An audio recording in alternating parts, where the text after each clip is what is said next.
I showed up to my wife's military base with a flower bouquet and a flight ticket to Paris for Christmas, only to see my wife's army buddies congratulating her on her engagement with the general. Then my wife kissed him and flashed the diamond ring, while everyone cheered. So I walked away, quietly canceled every payment trip and pulled out the general's black file and shared them with the media. Minutes later, my phone lit up with 356 missed calls. And someone showed up at my door. The silence before the storm. The bouquet cost more than it should have. 37 roses, her exact age, wrapped in paper the color of champagne. I'd called 3 florists before finding one who could make them look less like a funeral arrangement and more like what they were supposed to be: an apology, a promise, a reset button wrapped in petals and ribbon. The flight tickets were printed on heavy cardstock, the kind that feels important in your hands. Paris. Christmas Eve departure. 2 seats in business class because after 8 months of her sleeping in barracks and me sleeping in our 2 empty bed, we deserved the legroom. We deserved the hot towels and the champagne that wasn't the color of wrapping paper. We deserved to pretend, for 48 hours, that the ocean between us had never existed. I'd practiced my speech in the car, in the mirror, in the shower where no one could hear how my voice broke on certain words. I'm sorry I wasn't there. I'm sorry I made you choose. I'm sorry I didn't understand that duty isn't the opposite of love. Sometimes it's the proof of it. The guard at Fort Bragg's main gate barely glanced at my dependent ID before waving me through. I'd made this drive before, back when Melissa was still stateside, back when deployment was just a word we said carefully, like handling something fragile. The base looked the same. All efficiency and purpose, buildings the color of sand, vehicles that existed only in shades of green and brown. December in North Carolina smells like pine and cold concrete. Christmas decorations hung from lampposts, incongruous and somehow sad. Wreaths on buildings designed for war. Tinsel on structures meant to house people who might not come home. Someone had strung lights along the commissary. They blinked red and green in the afternoon gray.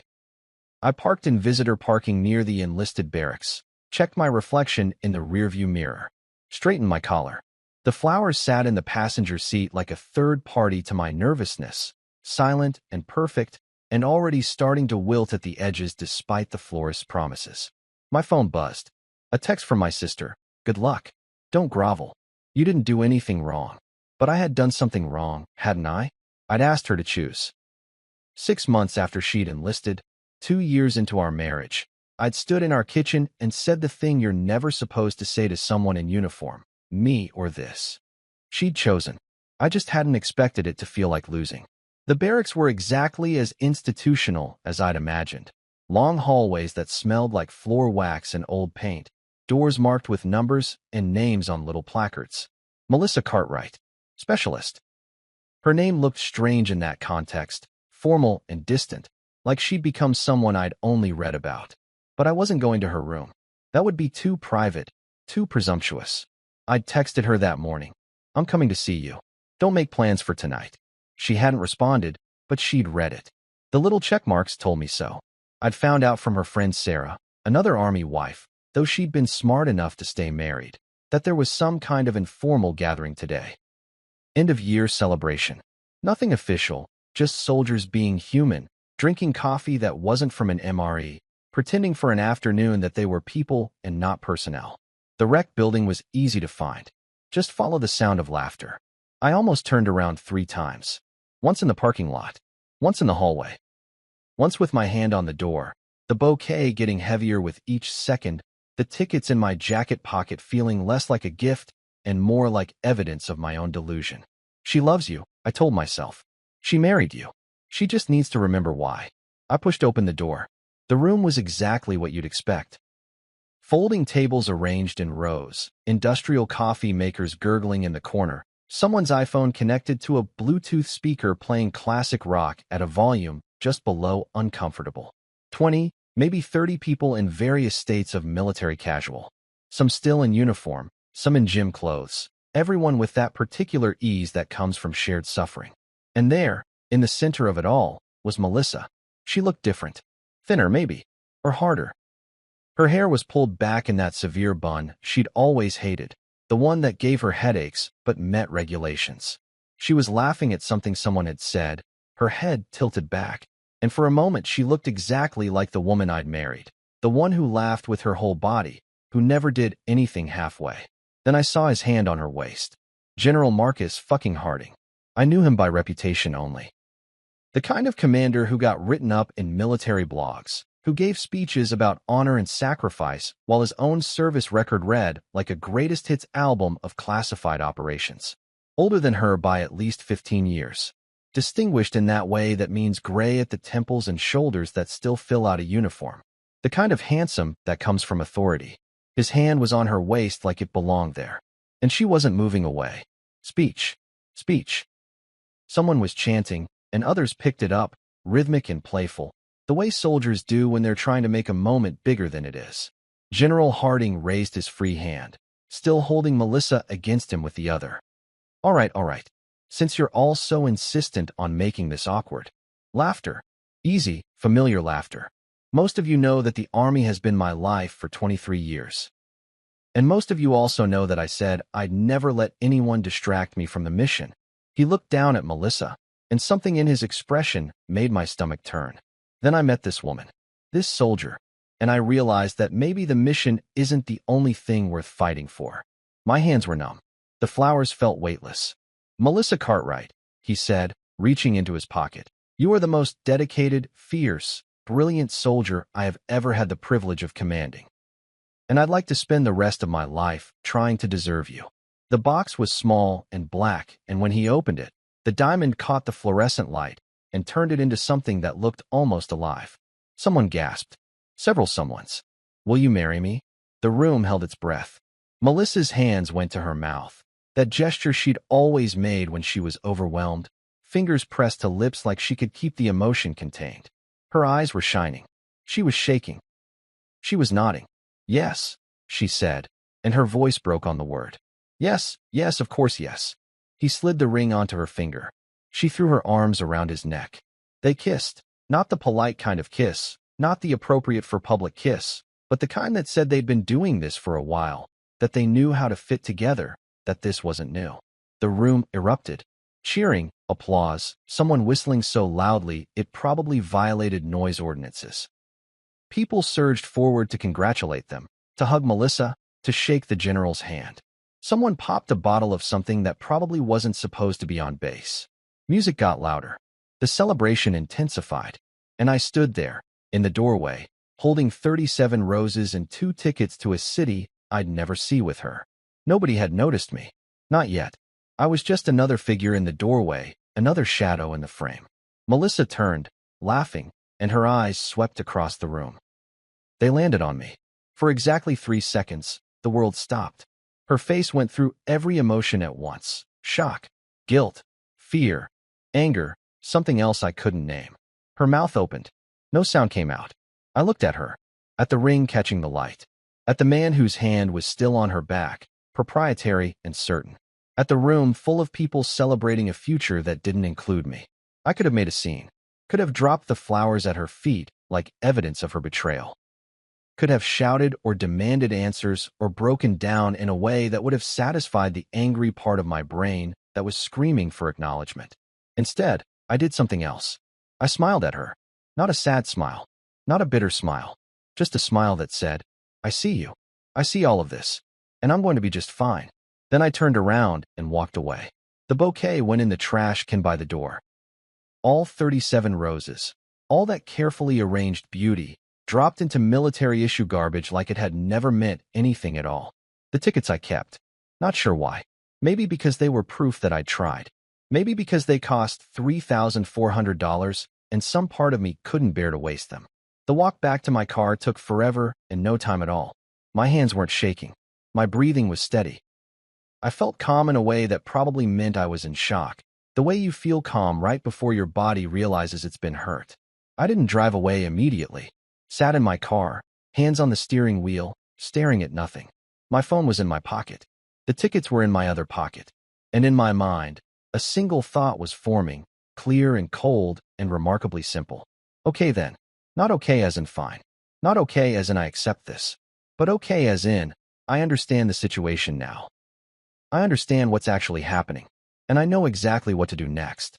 I pulled out my phone, opened my banking app, found the automatic payment to the storage unit where she kept her civilian things. Furniture we'd bought together. Her grandmother's china. The wedding dress she'd sworn she'd pass down to our daughter someday. Cancelled. Found the car insurance policy. Her name on the title, my name on the payments. 8 months of me covering it while she was deployed, while she couldn't drive it anyway, while I was being supportive.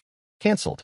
The credit card I'd added her to so she could build credit, the one she used for Amazon orders and emergency expenses. Cancelled. The Netflix account. The Spotify family plan. The phone bill. We'd switched to a shared plan 2 years ago to save money. All of it. Cancelled. One by one, methodically, like I was going through a checklist. Each cancellation sent a notification. Each notification felt like cutting a string. I wasn't being vindictive. I was being practical.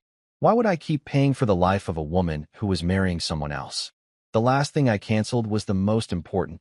The automatic transfer I'd set up 9 months ago. $3,000 a month from my account to hers. Money to cover her expenses while she was active duty, while her pay was going towards student loans and that motorcycle she'd bought against my advice. Money I'd been sending like clockwork, like proof of my commitment, like a down payment on our future. I'd sent $27,000 over 9 months. More than her engagement ring probably cost. Cancelled. The final notification lit up my screen. Payment schedule has been terminated. I stared at it for a long moment. Then I made one more call. This one from my contacts, to a number I'd saved 2 years ago and never thought I'd actually use. It rang twice. Marcus Chin speaking. Marcus, it's David Cartwright. We met at that defense contractors conference in D.C. You gave me your card. David. Of course. How are you? His voice had that careful friendliness of someone who gives out a lot of business cards and can't quite remember everyone. I'm well. Listen, I know this is unorthodox, but you mentioned you worked in investigative journalism now. Defense sector corruption, you said. A pause. Interest sharpening his tone. That's right. What? How much do you know about General Marcus Harding? Fort Bragg. Another pause, longer this time. I know enough to know that question is interesting. What? I looked at the building where my ex-wife, I supposed, though the paperwork hadn't caught up yet, was probably still celebrating. Where she was probably showing off her ring. Where she was probably explaining to concerned friends that yes, she was still married, but it had been over for months. They'd just been waiting for the right time to make it official. Because I think you'd be very interested in what's in his personnel file, I said. The complete one, not the sanitized version the Army shows people. And you have access to that. How? This was the question I'd been expecting, the one that mattered. I'm a senior data analyst for North Point Defense Systems, I said. We hold the contract for military personnel database management. I have level 3 clearance for records access, pending security investigations. Marcus's breathing changed. You're serious? Completely. What's in the file, David? I thought about that. About what I'd found 6 months ago, when Melissa had first mentioned her new commanding officer, and I'd looked him up out of idle curiosity. When I'd pulled his file expecting to see the usual impressive record. When I'd seen everything else. How much time do you have? I asked. All of it. Every second. Start talking. So I did. The thing about being a data analyst is that people underestimate what you can do. They think you sit in front of spreadsheets all day, maybe generate some graphs, provide some insights that middle managers ignore. They don't realize that modern data analysis means having keys to every locked room in the digital castle. They don't realize that level 3 clearance means you can pull up personnel files, financial records, performance reviews, classified incident reports. They don't realize you can see everything. I'd stumbled onto Harding's real file by accident. I'd been running a routine security audit, checking for discrepancies in personnel records. My actual job, the boring, legitimate one. His name flagged because someone had tried to access his file without proper clearance. Standard stuff. I'd followed the protocol, documented it, and in the process, I'd seen the file they were trying to access. At first, I thought it was a mistake. The numbers didn't match his public record. The dates were wrong. But when you're a data analyst, inconsistencies are like an itch you can't stop scratching. So I dug deeper, and found the black file. Every senior military officer has 2 files. One is the official record, Promotions, commendations, deployments, all very heroic and inspiring. The other is the real record, the classified one, the one that explains the gaps in their public timeline, the one that shows what they actually did in those places they claim to have never been. General Marcus Harding's Black File was a masterpiece of compartmentalized horror. Operation Copper Shield, 2012 through 2014, I told Marcus Chun. I was still sitting in my car, phone pressed to my ear, watching soldiers come and go from the wreck building. You heard of it? Arms dealing investigation in Afghanistan. Big scandal, never went anywhere. Right? Because the investigation was shut down. From the top. Want to guess who was the procurement officer responsible for weapon inventory during that exact time frame? Silence on the other end. He signed off on 140 missing crates of M4 rifles. Signed off on it personally. His signature is on every fucking document. Those rifles ended up in the hands of the Kandahar militia. 3 of them were used in an attack that killed 9 soldiers. American soldiers. Jesus. It gets better. Or worse, depending on your perspective. The investigation initially pointed to him, but somehow, mysteriously, evidence went missing. Digital records corrupted. Hard copies lost in a fire at a supply depot. And Harding got promoted and reassigned stateside before anyone could follow up. Someone protected him. Someone powerful protected him. But they couldn't erase everything. I have the original database backups. I have the inventory logs with his authorization codes. I have emails from other officers questioning the discrepancies. I have all of it. Marcus was breathing faster now. I could hear him typing. What else? Financial records. His salary is $140,000 a year, standard for his rank and time in service. Want to guess how much he's worth? Tell me. $4.3 million. Real estate holdings in 3 states. Investment portfolio that would make a hedge fund manager jealous. Offshore account in the Caymans. Yes, really, he went full cliché with it. How is that? The how is the fun part. Every major defense contract that's gone through Fort Bragg in the last 5 years, he's gotten a consulting fee from the winning bidder. Never directly to him, of course. It goes through an LLC registered to his brother, who then invests it on Marcus's behalf. It's technically legal, barely, but it's corrupt as hell. He's been steering contracts to companies that pay him kickbacks. You can prove this? I have the bank records. I have the wire transfers. I have the corporate filings. I have emails between him and defense contractors discussing terms. One of them literally says, "Looking forward to our continued mutually beneficial relationship." It's like he wanted to get caught. Why are you giving me this, David? Why now? I watched a couple exit the wreck building, the woman's head on the man's shoulder, both of them laughing. They looked happy. They looked like they had a future. Because I just watched him propose to my wife, I said. And she said yes. The typing stopped. Your wife. Specialist Melissa Cartwright. Check the file. I guarantee he didn't disclose that relationship to anyone. He was her commanding officer. Direct chain of command. Which means everything about their relationship is a violation of fraternization policy. And if they started seeing each other while he was actively her CO, which I'm pretty sure they did based on when she stopped returning my calls, that's a court-martial offense. For both of them, yes. But especially for him, given the rank disparity and abuse of authority. Marcus was silent for a long moment. When he spoke again, his voice was different. Careful. David, I need you to be very clear about something. Are you doing this for the right reasons? Or are you just a scorned husband trying to burn down his ex's new relationship? It was a fair question. I'd asked myself the same thing during the drive back to the parking lot. During the methodical cancellation of every payment. During the moment I'd decided to make this call. Both, I said honestly. I'm absolutely doing this because I'm hurt and angry. I'm doing it because I want her to face consequences. I want him to face consequences. I want everyone who thought this was a cute love story to see what it actually is. But I'm also doing it because it's true. Everything I've told you is documented fact. He's a corrupt officer who's been stealing from the military and covering up his crimes for years.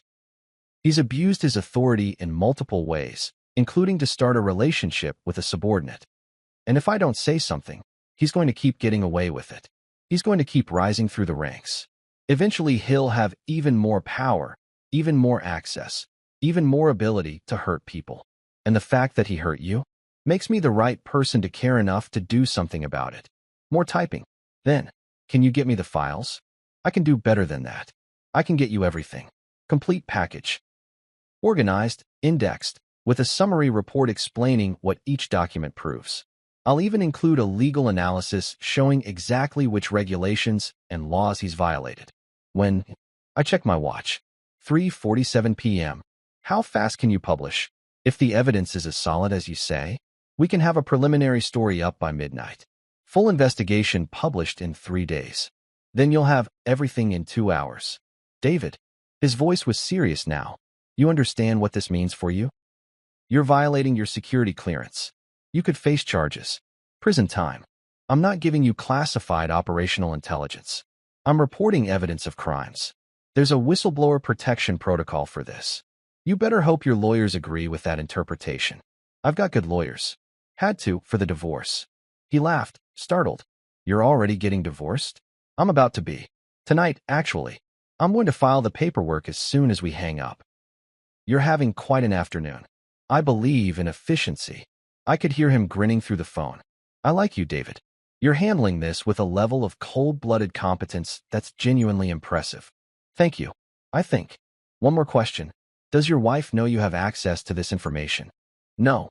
She knows I'm a defense contractor, but she's never been particularly interested in the details.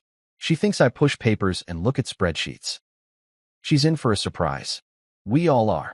We arranged the file transfer, secure server, encrypted, the works. I'd dump everything in a folder and send him the access link. He'd verify it was legitimate, then start writing. By tomorrow morning, General Marcus Harding's career would be over. By tomorrow afternoon, every news outlet in the country would be covering it. And Melissa would know exactly what kind of man she'd agreed to marry. After I hung up with Marcus, I sat in the car for another minute. The sky was getting darker. December evening coming early, the way it does. Soon it would be night. Soon I'd go home to our empty house, my empty house now, and pour a drink and watch the news and wait for the bombs to drop. But first, I had one more call to make. My lawyer answered on the second ring. David, I wasn't expecting to hear from you until after the holidays. Plans changed, Robert. I need to file for divorce. Tonight. A pause. Papers rustling. Tonight? As in right now. As in I'm emailing you evidence of infidelity in the next 5 minutes, and I need you to file emergency paperwork immediately. What happened? She got engaged. To someone else. About an hour ago. While still married to you. While still married to me. Well, he cleared his throat. That certainly simplifies things. Email me what you have. I'll draw up the papers. Given the circumstances, we can probably get an expedited hearing. Fault-based divorce, infidelity, no contest. You'll be free in 60 days, maybe less. Perfect. David. His voice softened. Are you okay? I'm great, Robert. Best I've felt in months. And the strange thing was, I meant it. I stopped at a bar on the way home. Not to get drunk. I've never been much of a drinker, but because I wanted to be around people for a few minutes. Wanted to be in a place where other humans were having normal problems. Where someone was complaining about their boss or their car or their fantasy football league. Where someone was on a first date, nervous and hopeful. Where life was happening in small, manageable ways. The bartender was a woman in her 50s with the kind of face that had seen everything twice. She took one look at me and said, "Rough day?" You could say that. What are we drinking? Whiskey. Neat. The good stuff. She poured something amber into a glass, slid it across. You want to talk about it? I just found out my wife is engaged to another man. She winced. Fuck. Yeah. You gonna fight for her? I thought about that. About Melissa's face when she'd said yes. About the way she'd fit into his arms like she belonged there. About 8 months of unanswered texts and canceled visits, and the slow realization that I was losing her one day at a time. No, I said. I'm going to let her go. Sometimes that's the right thing. Sometimes that's the only thing. I sipped the whiskey. It burned in the good way, the way that reminds you you're alive. The bar had a TV in the corner, playing the news with subtitles. Some political scandal. Some celebrity wedding. The usual parade of human drama, packaged and sold for entertainment. By tomorrow, there would be new drama, new scandal, and I would be responsible for it. My phone buzzed. Text message from Marcus Chun. Got the files. Holy shit, David. Holy shit. This is bigger than I thought. We're running the story at midnight. I'll give you a heads up before it goes live. I typed back. Thanks. I'll be awake. Another buzz. This one from my lawyer. Papers filed. She'll be served in the morning. I put in for expedited hearing based on infidelity and abandonment. Judge will probably approve it. Another. Also, and I'm just asking as your attorney, are you doing anything else tonight that I should know about? I smiled and typed, nothing illegal. Probably. His response, that's not reassuring. Mine, it's not meant to be. The bartender was watching me. You're smiling. Am I? Like someone who just made a decision they've been putting off for way too long. Maybe I have. Good for you. She refilled my glass without asking. This one's on the house. For courage. I'm not sure what I'm about to do requires courage. Everything worth doing requires courage. Even revenge. I laughed. Who said anything about revenge? Honey, I've been working in bars for 30 years. I know what revenge looks like. And you're wearing it like a suit of armor. She wasn't wrong. I finished my drink, left a generous tip, and walked out into the December cold. My car was still warm from the earlier drive. The Paris tickets were still in my pocket, already creased from being handled. I pulled them out, looked at them one more time. Air France, Flight 0287. Departure, December 24th, 11:30 p.m. Destination, Charles de Gaulle Airport. Seat, 5A and 5B. 2 seats. 2 lives. 2 people who'd promised to grow old together and instead grew apart. I tore the tickets in half. Then in half again. Then kept tearing until they were confetti, tiny pieces of a future that would never exist. I let them fall from my hands into the parking lot. Watched the wind scatter them across the asphalt like snow. It felt like closure. It felt like freedom. The drive home took 20 minutes. Our house. My house sat at the end of a cul-de-sac, a modest 3-bedroom with a yard that needed mowing and shutters that needed painting. We'd bought it together 4 years ago, back when we were still using the word we like it meant something permanent. Melissa's car was in the driveway. No, wait. That wasn't right. Melissa was on base. Melissa was celebrating her engagement. Melissa didn't have access to her car anymore because I'd canceled the insurance. So whose car was in my driveway? I parked on the street, cautious suddenly. Pulled out my phone, ready to call 911 if needed. Walked slowly toward the front door. It was unlocked. Definitely calling the police, I thought. But then I heard the voice from inside. Female. Familiar. David? That you? I pushed open the door. Sarah was sitting on my couch, still in her army fatigues, a duffel bag at her feet. Melissa's best friend. The woman who'd been at every barbecue, every game night, every awkward double date when we'd try to make couple friends. The woman who'd promised to look after Melissa when she deployed. The woman who'd sent me occasional texts over the last few months. She's okay. Just adjusting. Give her time. Sarah, what are you doing here? How did you? Spare key under the 3rd flower pot. Melissa told me about it in case of emergencies. She stood up. Her face was pale. This is an emergency. What happened? Is Melissa? Melissa is fine. Physically. Emotionally, less fine. David, she's freaking out. Like, truly losing her shit. Why? Because you were there. At the rec building. She saw you. I know. We made eye contact. She said you just smiled at her and left. That's accurate. Sarah stared at me. That's it. No yelling. No scene. No demanding an explanation. What would be the point? The point would be, she stopped. Shook her head. Okay, different question. Did you cancel her insurance? Yes. And her credit card? Yes. And the payments you were sending? All of them. David, what the hell? She's engaged to another man, Sarah. Why would I keep paying her bills? Because she's still your wife. Not after tomorrow. I filed for divorce 3 hours ago. Sarah sat back down. Hard. Like her legs had stopped working. You what? Emergency filing. Evidence of infidelity. She'll be served with papers in the morning. Jesus Christ. He won't help her. She made her choice. David. Sarah's voice was different now. Careful. I know you're hurt. I know this is a shitty situation. But you need to understand what you're doing. Melissa is active duty military. She doesn't have civilian income right now. You just cut off all her access to money. Do you have any idea what that means? It means she'll have to rely on her fiancé. It means she could be in serious trouble. The Army doesn't pay enough to live on, especially with her student loans. She was relying on your support. You just yanked the rug out from under her. She should have thought about that before saying yes to another man's proposal. Sarah stood up again, crossed the room. For a second I thought she might hit me. Instead, she grabbed my shoulders and looked me directly in the eyes. David, listen to me. Whatever you're planning. I'm not planning anything. Bullshit. I've known you for 3 years. You're the most methodical person I've ever met. You don't do anything without planning it 6 different ways. So whatever you're planning, whatever revenge you're cooking up, you need to stop. Right now, before you do something you can't take back. I met her eyes. Smiled the same smile I'd given Melissa. I have no idea what you're talking about. David, you should go, Sarah. It's late. And you probably want to get back to base before they notice you're gone. She dropped her hands, stepped back, looked at me like she was seeing me for the first time and didn't like what she saw. You're scaring me, she said quietly. Good. You should be scared.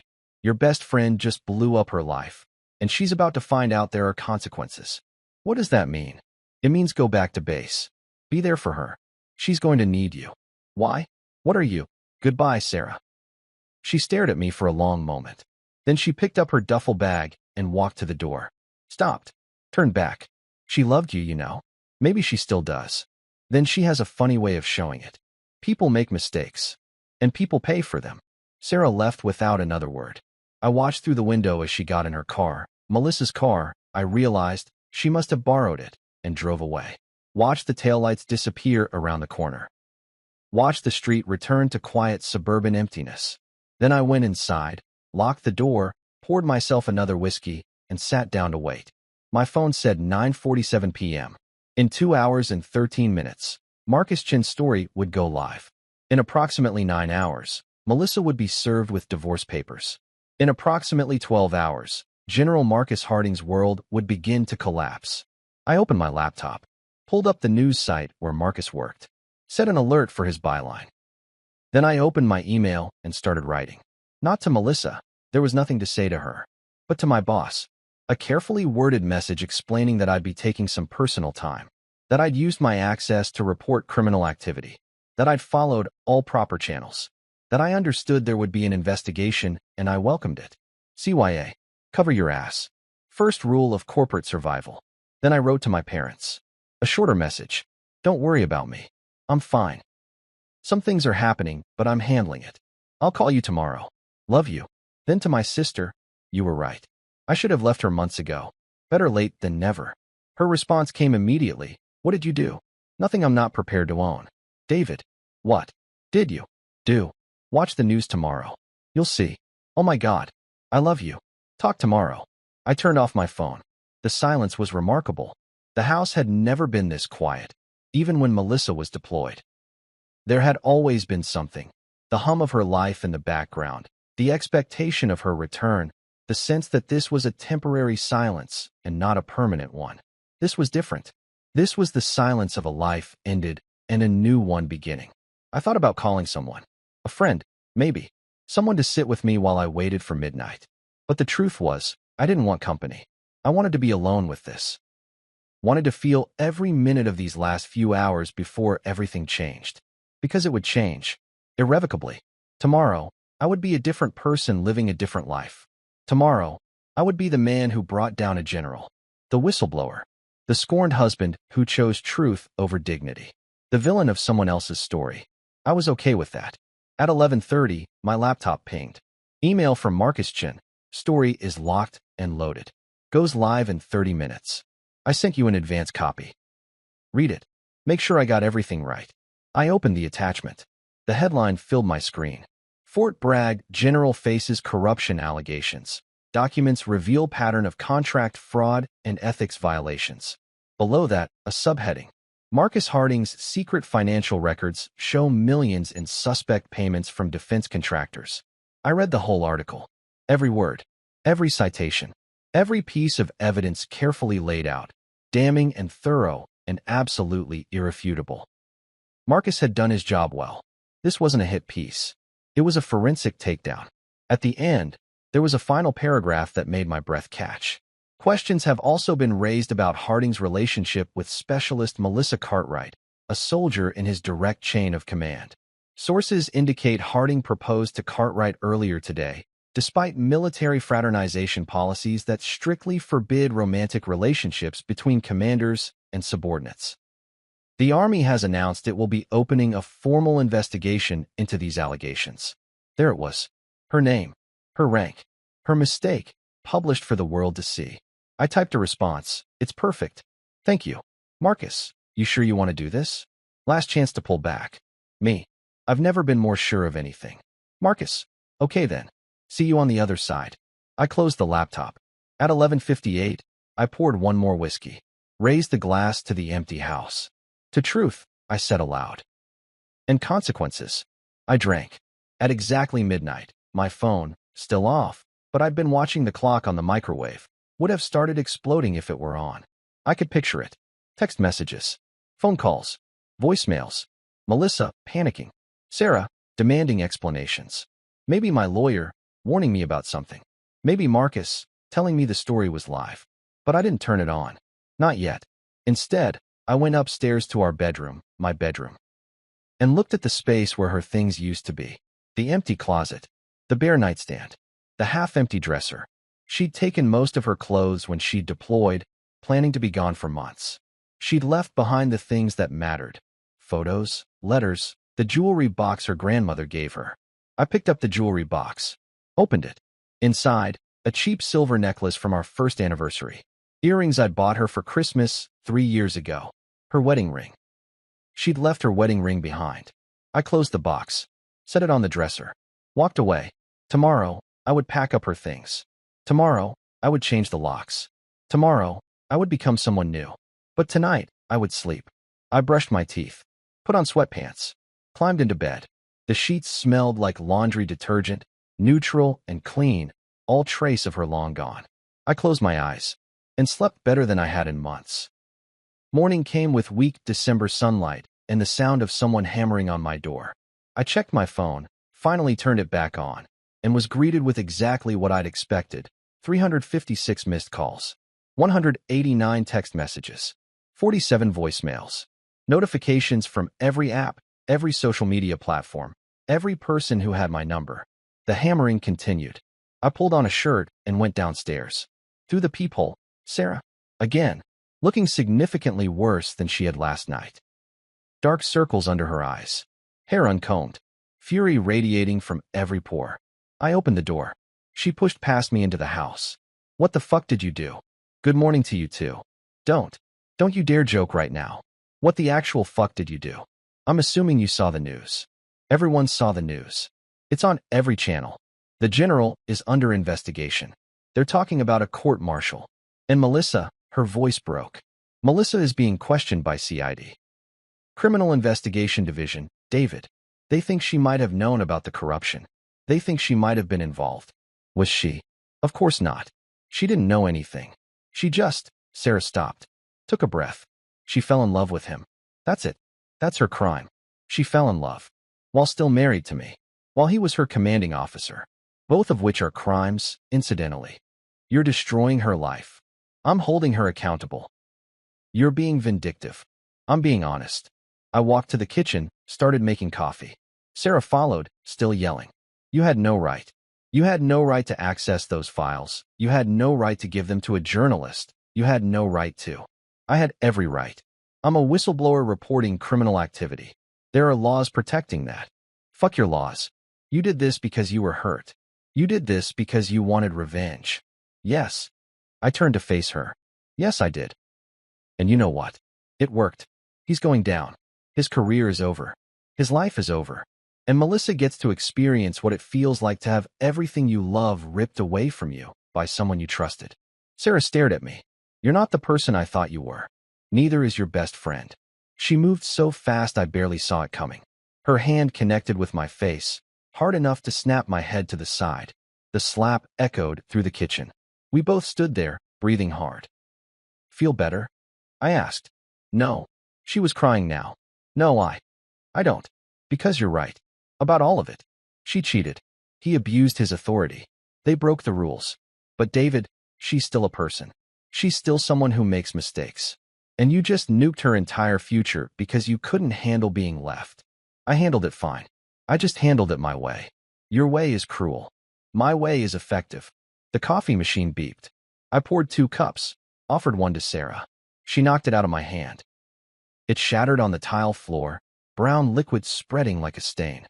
I hope you're proud of yourself, she said. I hope when you're lying awake at night, alone in this empty house, you can comfort yourself with the knowledge that you won, that you got your revenge, that you proved you were right. I will, actually. She turned and walked to the door, stopped with her hand on the knob. She called me last night, after the story broke. Do you want to know what she said? Not particularly. She said, I deserve this. That's what she said. Not that you were wrong. Not that you were cruel. Just, I deserve this. She's taking full responsibility for what she did, even though it's destroying her. Good. That's called being an adult. She also said, tell David I'm sorry. Tell him I never meant to hurt him. Something in my chest twisted. I ignored it. Tell her it's too late for sorry. Sarah left. I cleaned up the broken coffee mug, made another cup, drank it standing at the window, watching the neighborhood wake up. Normal people living normal lives, unaware that just down the street, a man had burned down his entire world and felt nothing but relief. My phone rang. My lawyer. Morning, Robert. Have you seen the news? I generated the news. You what? Long story. What do you need? The judge approved the expedited hearing. Melissa's attorney reached out. She's not contesting the divorce. Given the circumstances, she's agreeing to all terms. It'll be finalized within 30 days. Perfect. David, there's something else. The Army is investigating you. They think you violated your security clearance. I reported criminal activity through proper channels. That's not how they see it. That's how my lawyers will see it. I've already retained a defense team. When did you? Never mind. I don't want to know. He sighed. Are you okay? Honestly, I'm great. You don't sound great. Robert, I'm about to be divorced, unemployed, and possibly facing charges. But I got to watch a corrupt officer's career explode in real time, and my cheating wife gets to explain to everyone why she's being investigated for fraternization. So yeah, I'm great. That's concerning. I'll be fine. We hung up. The rest of the morning passed in a blur of phone calls, emails, and mounting chaos. The story was everywhere. CNN, Fox, MSNBC, every major news outlet running variations of the same headline. Social media was on fire. Hashtag General Harding was trending. So was hashtag military corruption. So was, somewhat unfortunately, hashtag Fort Bragg scandal. At noon, my doorbell rang again. This time, it was 2 men in suits. Military police. David Cartwright. That's me. We need you to come with us. The Department of Defense has some questions about your security clearance and your handling of classified information. Am I under arrest? Not at this time, but we strongly suggest you cooperate. Give me 5 minutes to call my lawyer. They waited while I made the call. My defense attorney, I'd hired him last night, another item on the checklist, told me to say nothing, admit nothing, and let him do all the talking. Standard advice. Good advice. I grabbed my coat and my phone and followed them to their car. As we pulled away from my house, I looked back at it. The home I'd shared with Melissa. The life we'd built together. All of it ending. All of it changing. All of it becoming something new. I didn't feel sad. I felt free. The interrogation room was exactly what you'd expect. Beige walls, metal table, 2 chairs, observation window that was definitely two-way glass. I'd seen enough cop shows to know the setup. 2 investigators sat across from me. Military intelligence, from the look of them.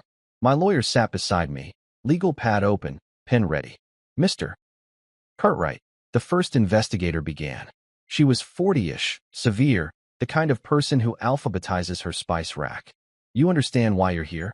I assume it's about my report of criminal activity involving General Harding.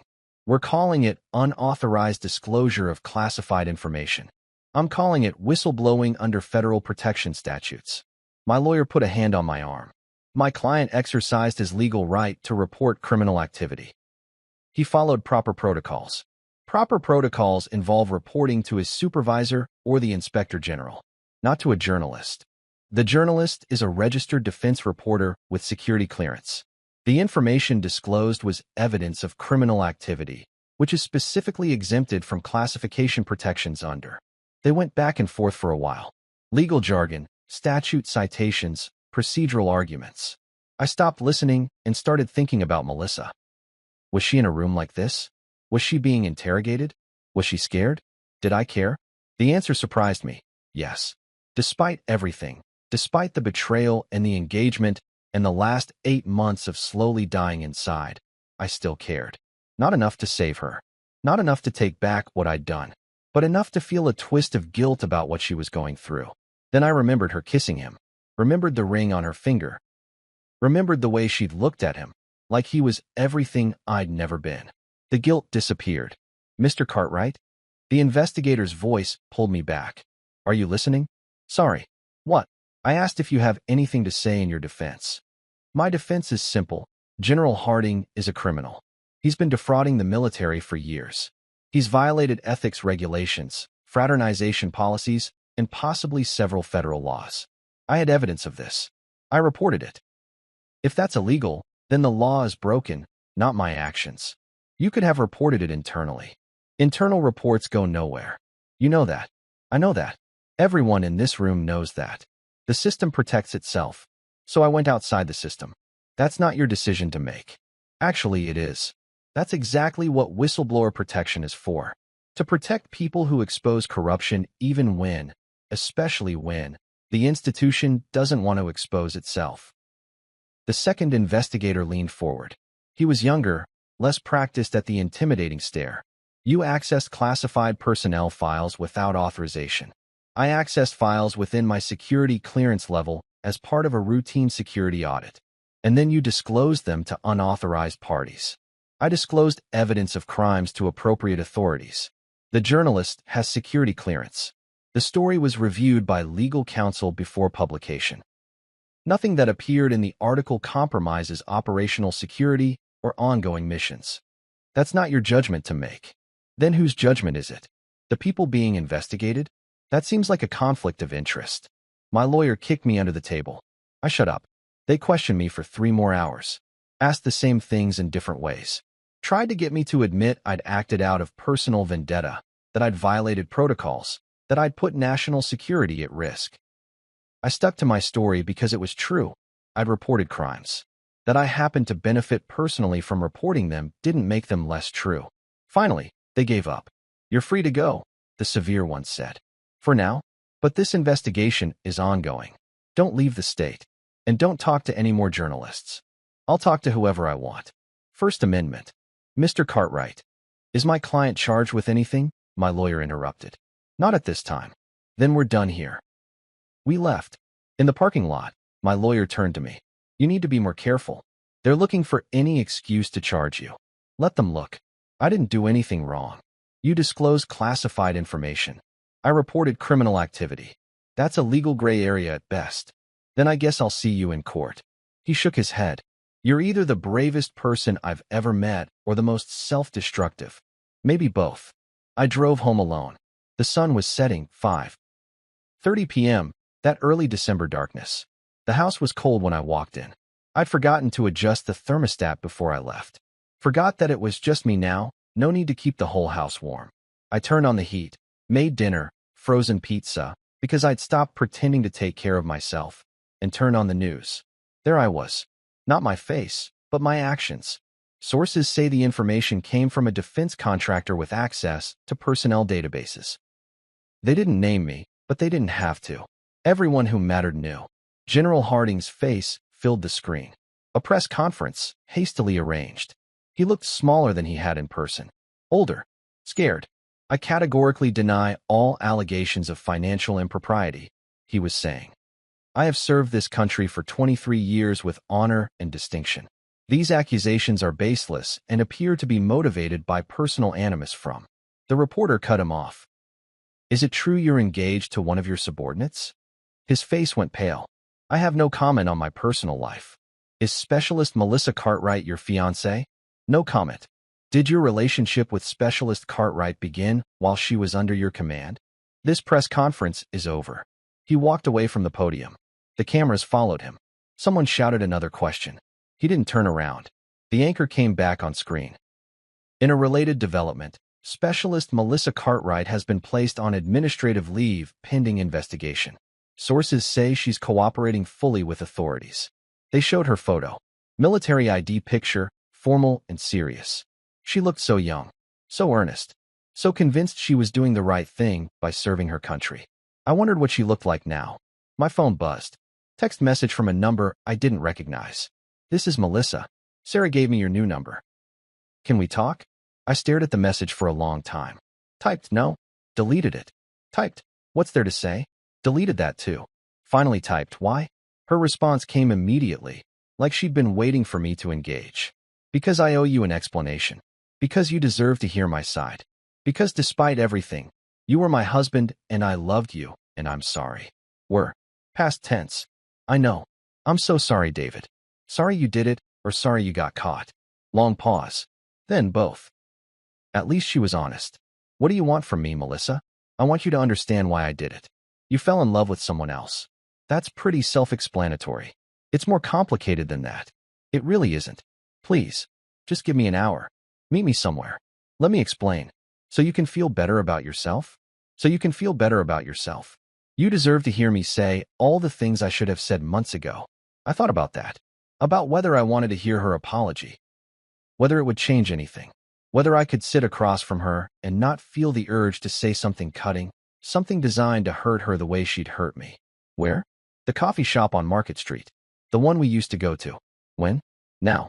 I looked at the clock. 6:15 p.m. Fine. 30 minutes. Thank you, David. Really. Thank you. I didn't respond. I changed clothes. No idea why. She'd already seen me at my worst and drove to the coffee shop. It was a small place, locally owned, the kind with mismatched furniture and art from local high school students on the walls.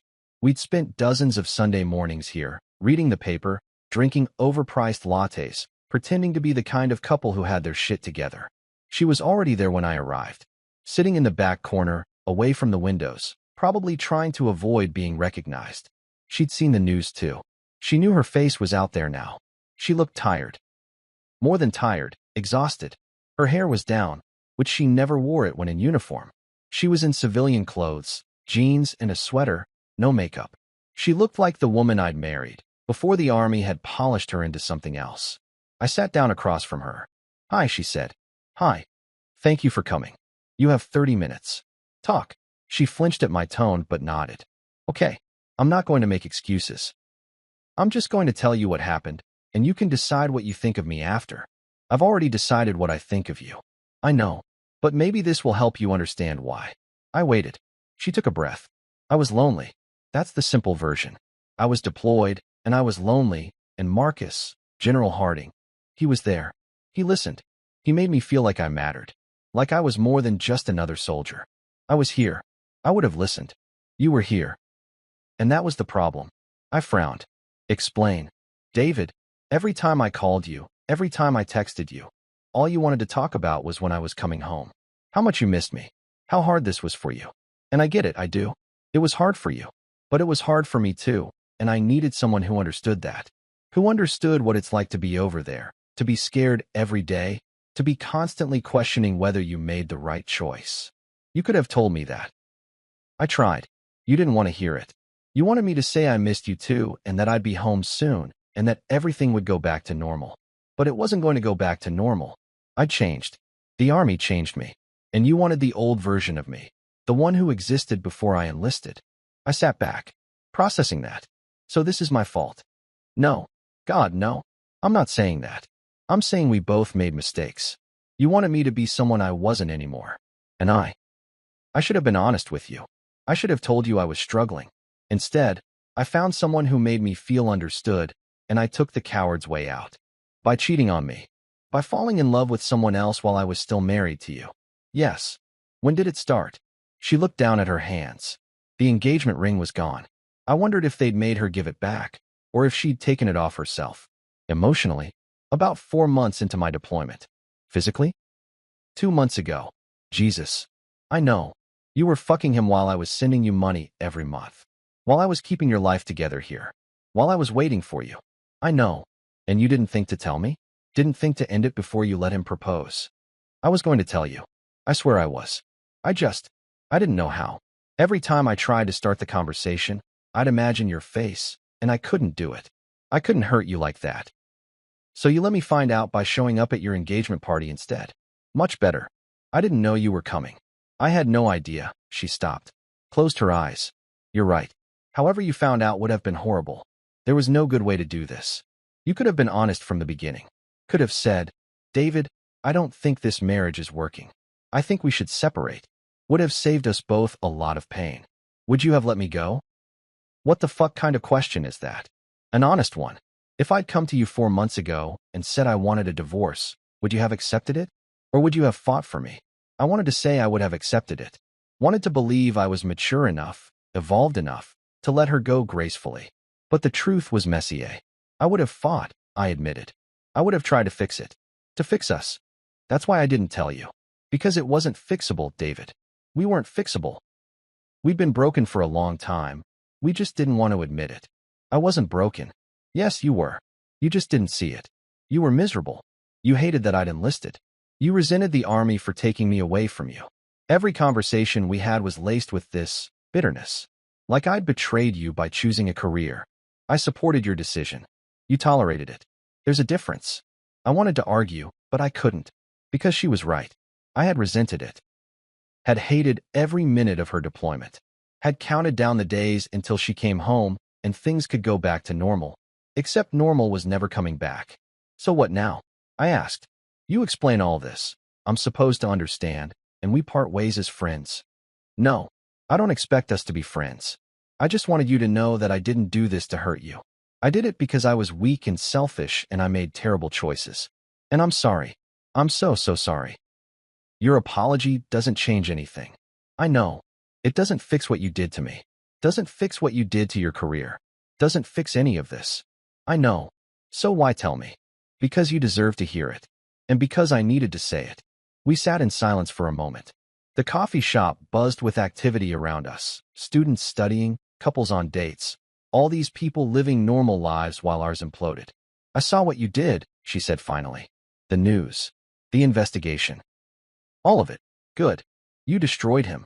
You destroyed both of us. I reported criminal activity. That's all. That's not all, and you know it. You wanted revenge. And you got it. Are you saying he didn't deserve it? She paused. No, he probably did. The corruption stuff, the financial crimes, that's all real. I had no idea, but it's real. He deserves to face consequences for that. But the fraternization charges? Those are about us. About our relationship. And you didn't have to include that. You could have just reported the financial crimes and left our personal life out of it. Your personal life became relevant when you got engaged to your commanding officer while still married to me. It was still vindictive. Yes, it was. And I'm not sorry. She looked at me like she was seeing me for the first time. What happened to you? You used to be kind, gentle. The man I married would never have done this. The man you married doesn't exist anymore. You made sure of that. I didn't make you cruel. You made me careful. There's a difference. She stood up. I should go? This was a mistake. Sit down, Melissa. Why? So you can hurt me more? So you can twist the knife? Sit down. She sat. I leaned forward. You want to know what happened to me? You happened. You took the man who loved you unconditionally, who supported your dreams even when it hurt, who would have done anything for you, and you broke him. You didn't just cheat. You didn't just fall in love with someone else. You stopped seeing me as a person. I became an obligation, an inconvenience, something to be managed until you figured out how to cut me loose without looking like the bad guy. That's not. I sent you $3,000 a month. For 9 months. Do you know how much money that is? I didn't ask you to. You didn't have to ask. I did it because I loved you. Because I thought we were partners. Because I thought when you came home, we'd rebuild. We'd be stronger. But you weren't coming home. Not to me. You'd already built a new life. With him. David. I'm not done. You want to call me cruel? Fine. I'm cruel. But I'm also honest. I didn't lie to you for months. I didn't fuck someone else while taking your money. I didn't propose to another woman while still wearing your ring, metaphorically speaking. I took off my ring months ago. I noticed. Then why are you acting surprised? Because I was in denial. Because I wanted to believe that the woman I married still existed somewhere under the uniform and the deployment and the distance. But she doesn't. She's gone. And the woman sitting across from me right now is a stranger who happens to look like my wife. Her eyes were wet. I'm still me. No, you're not. And that's the saddest part of all this. I didn't just lose you. I lost who you used to be. Who we used to be. That's gone forever. It doesn't have to be. Yes, it does. Because I'm done. I'm done loving you. I'm done trying to save something that died months ago.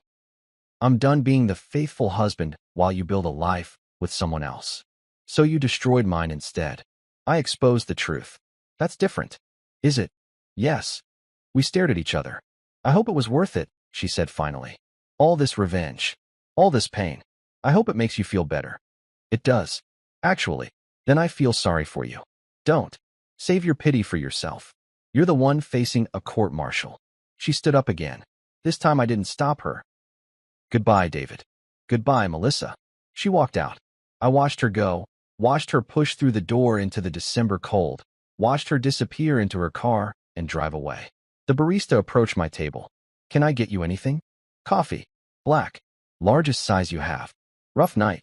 Rough year. She brought me the coffee. I sat there for another hour, drinking it slowly, watching people come and go, thinking about everything and nothing. My phone buzzed. Text from Sarah. I hope you're proud of yourself. I didn't respond. Another text, this time from my lawyer. Army dropped the investigation. You're clear. Whistleblower protections held up. Good. Thanks. They're still investigating Harding, though. Looks like he's going to be court-martialed. Even better. What about your wife? Ex-wife. And I don't care. Except I did care. Despite everything, despite the anger and the betrayal and the calculated revenge, some part of me still cared what happened to her. I hated that part of myself. I finished my coffee and went home. 3 days later, I woke up to my phone ringing.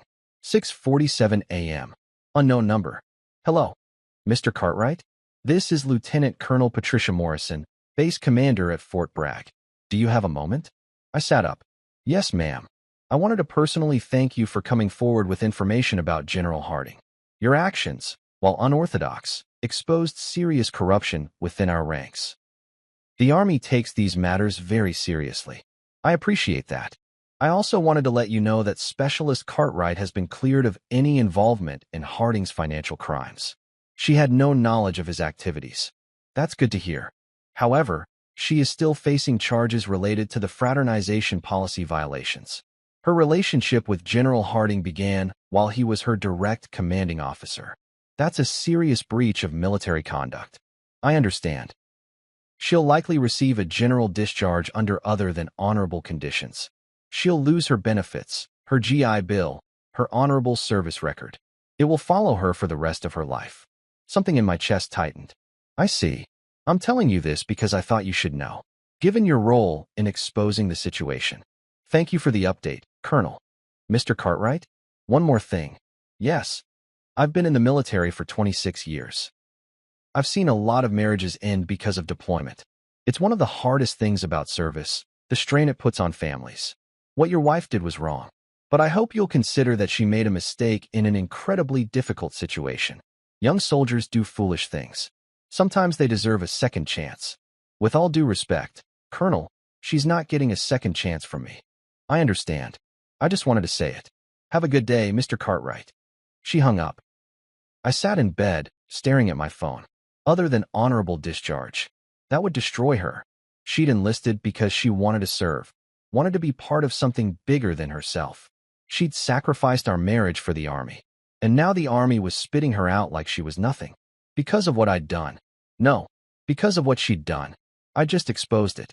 Right? I got up, made coffee, tried to focus on something else.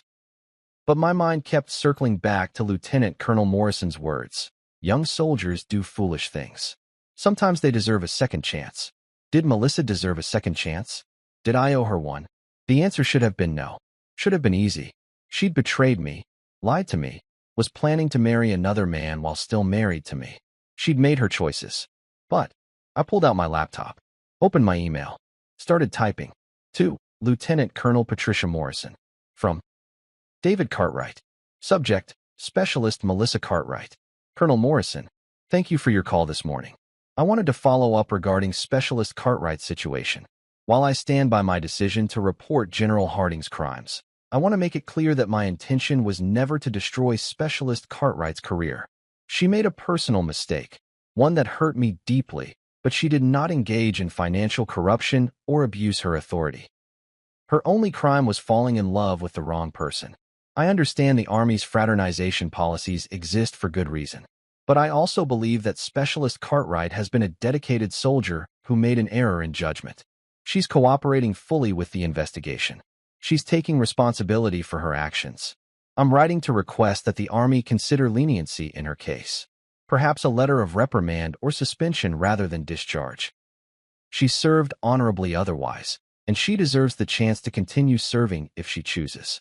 I know my opinion may not carry weight in this decision, but I wanted to express it nonetheless. Respectfully, David Cartwright.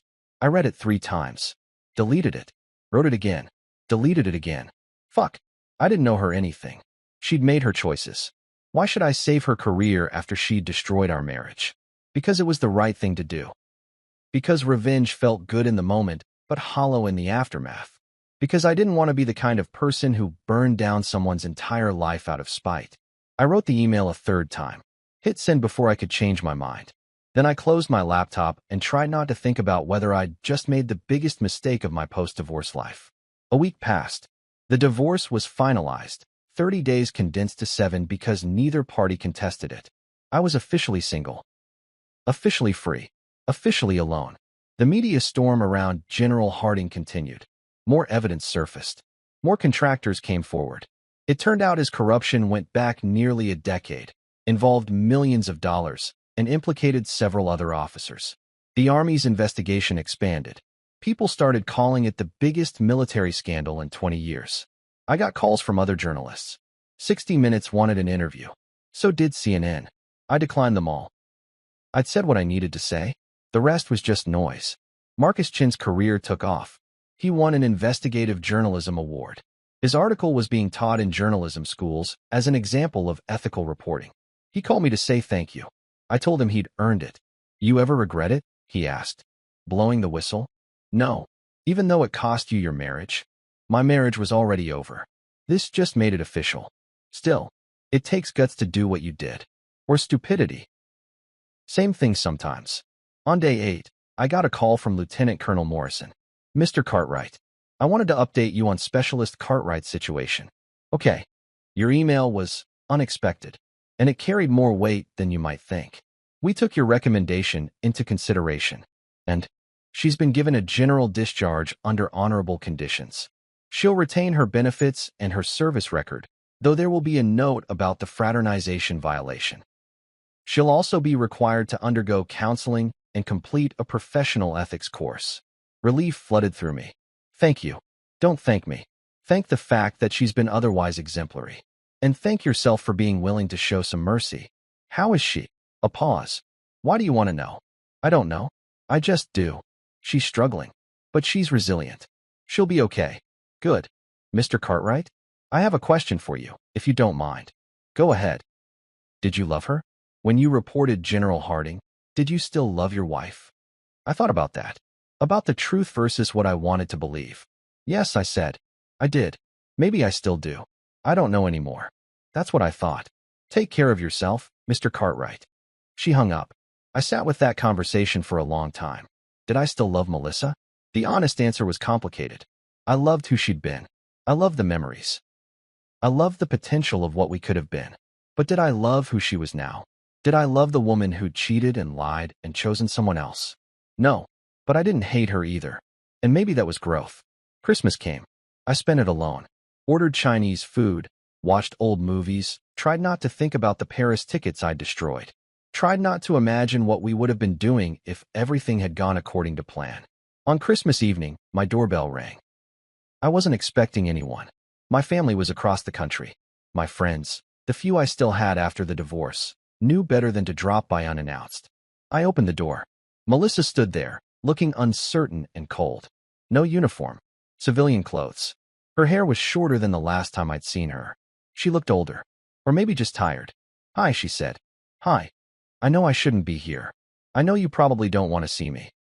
But I needed to say something, and I didn't want to do it over the phone. Okay. Can I come in? Just for a minute. I should have said no. Should have closed the door. Should have protected myself from whatever emotional minefield this was about to become. Instead, I stepped aside. She walked into the house, her old house, though she didn't live here anymore. Looked around like she was seeing it for the first time. Or maybe seeing it as a museum of a life she used to have. Coffee? I offered. Sure. We went to the kitchen. I made coffee while she stood awkwardly by the counter, hands in her pockets. I heard what you did, she said. The email to Colonel Morrison. Okay. Why did you do it? After everything, why would you help me? I poured 2 cups, handed her one. Because destroying your career would have been excessive. You made a personal mistake. You didn't deserve to lose everything. You thought I deserved it a week ago. A week ago I was still angry. I've had time to think. And I realized that revenge only feels good until you have to live with the consequences. I didn't want to be the reason your life fell apart. Even though I was the reason your life fell apart. You weren't the only reason. We both made mistakes. I just made different ones than you. She sipped her coffee. Set it down. I need to tell you something. Okay. Marcus, General Harding, he's gone. Court-martialed, dishonorably discharged, facing federal charges. His career is over. His life is over. I know. I'm not engaged anymore. Obviously. I figured. I loved him. I really did. Or I thought I did. But after everything came out, after I saw who he really was, I don't know if I loved him or if I loved the idea of him.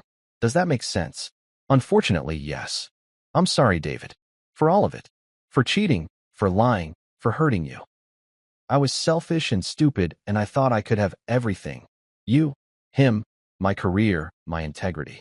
Turns out you can't build a life on lies. No, you can't. I know you probably hate me. I don't hate you. I just don't love you anymore. She flinched, but nodded. That's fair. Is that why you came here? To apologize again? Partly, but also to say thank you. For the email. For showing mercy when you didn't have to. I don't deserve it, but I'm grateful. You're welcome. We stood there in silence. 2 people who used to know everything about each other, now strangers occupying the same space. I'm leaving, she said finally. Leaving North Carolina. Going back to California where I grew up. Starting over. That's probably smart. I don't know what I'm going to do. My career is over. My reputation is shot. But I need to go somewhere where I'm not that woman who slept with her commanding officer. You'll figure it out. You're resilient. Am I? You enlisted in the Army at 30. You made it through basic training. You deployed overseas. Yeah, you're resilient. She smiled, sad and small. Thanks. When are you leaving? Tomorrow. I just wanted to see you one more time before I go. Okay. Can I ask you something? Will you ever forgive me? I thought about that. About what forgiveness means. About whether I could let go of the hurt enough to wish her well. I don't know, I said honestly. Maybe someday. But not yet. That's fair. She set down her coffee cup, walked toward the door, stopped. I really did love you, you know. At the beginning. Before everything got complicated. I loved you so much. I know. I hope you find someone who deserves you. Someone who doesn't fuck it up the way I did. I hope you find what you're looking for. What am I looking for? I don't know. But I hope you find it. She nodded. Opened the door. Cold December air rushed in. Goodbye, David. Goodbye, Melissa. She left. I watched through the window as she got in her car. A different car than before. Older, probably all she could afford now. Watched her drive away. Watched the street return to quiet. I stood there for a long time. Then I went back to the kitchen, finished my coffee, and started cleaning up. Put the cups in the dishwasher. Wiped down the counter. Restored order. My phone buzzed. Text from my sister. Merry Christmas. How are you? I'm okay. Better than okay. I'm good. Really? Really? What happened? I let go. Of what? Everything. All of it. The anger, the hurt, the need for revenge. I just let it go. I'm proud of you. Thanks. Love you. Love you too. I turned off my phone. Turned off the lights. Went upstairs to bed. For the first time in months, I didn't dream about her. 6 months later, I was living in a new city. New job, different company, similar work, but better pay. New apartment, smaller but entirely mine. New life. The scandal had faded from the news cycle.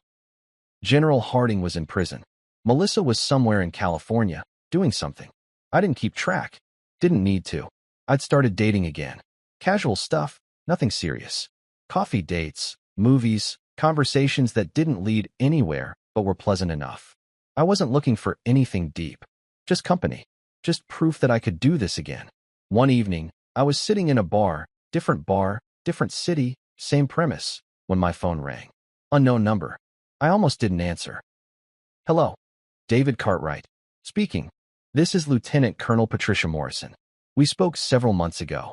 Colonel. Hi. I remember. I wanted to give you an update. I thought you'd want to know. About Melissa? About General Harding. He was sentenced today. 23 years in federal prison. I exhaled. Wow. The judge said it was one of the worst cases of military corruption she'd ever seen. Your evidence was instrumental in the conviction. I'm glad it helped. There's something else. During the trial, other victims came forward. Soldiers who'd been harassed, intimidated, or abused by Harding over the years. Your whistleblowing gave them the courage to speak up. I had no idea. You did a good thing, Mr. Cartwright. A brave thing. I know it cost you personally, but you potentially saved lives. I wanted you to know that. Thank you. How are you doing? If you don't mind me asking. I'm good. Really good. New city, new job, new start. I'm glad to hear it. How's Melissa? A pause. I'm not supposed to discuss former personnel, but she's doing well. She went back to school. She's working with veterans organizations, helping soldiers transition to civilian life. That sounds like her. She asked about you once. Asked if I'd heard from you. What did you tell her? I told her you were doing well, that you'd moved on. That's accurate. She said to tell you she's sorry, if I ever spoke to you again. She already told me that. In person. I know, but she wanted to make sure you knew she meant it. I thought about that. About Melissa trying to rebuild her life. About both of us moving forward in different directions, carrying the same scars. Tell her, I said slowly, that I forgive her. If you see her again, tell her I understand why she did what she did, and I forgive her. I will. Thank you, Colonel. Take care of yourself, David. You too. I hung up. The bartender came over. Another drink. Yeah, actually, make it a celebration drink. Top shelf. What are we celebrating? Closure. She poured something expensive into a glass. Slid it across. Cheers to that. I raised my glass to no one in particular. To Melissa, wherever she was. To General Harding, rotting in prison. To the life I'd had and the life I was building. To truth and consequences and the messy, complicated process of healing. Cheers, I said, and meant it. The end came not with fireworks, but with quiet acceptance. With understanding that some stories don't have happy endings, just endings.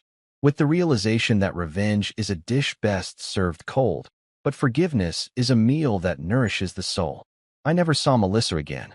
Heard through mutual acquaintances that she'd gotten married eventually. Someone kind, someone stable, someone who'd never wear a uniform. Heard she was happy. I was glad. General Harding served his time. Got out after 15 years, good behavior. By then he was old and broken and nobody remembered his name. That seemed like justice enough. As for me, I rebuilt. Piece by piece, day by day. Met someone new 2 years later. Someone who'd never been in the military, who had her own complicated past, who understood that love is built on honesty even when honesty hurts. We got married on a beach in California. Small ceremony. Just us and a few friends. Sometimes, late at night, I think about those Paris tickets. About the life I'd imagined with Melissa. About the man I was before everything fell apart. I don't miss him. That man was naive.